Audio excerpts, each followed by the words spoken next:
Nagsagawa ng press conference tungkol sa earthquake kaakibat ang Science Research Specialist ng DOST-NCR na si John Rose Carganillo sa Philippine School for Deaf Abril 30. Ito naman ang mungkahi ng Science Research Specialist ukol sa paglalaganap ng impormasyon sa earthquake preparedness.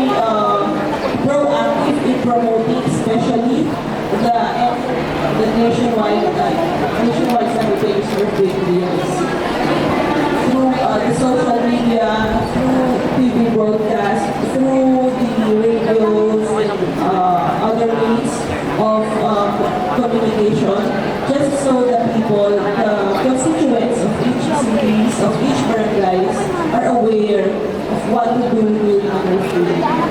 And so, aside from that, of course, we have the help of the schools who teaches this as well and ensures that all the students participate during the ENSET schedules, which is celebrated every quarter of so we have 4 ENSET days.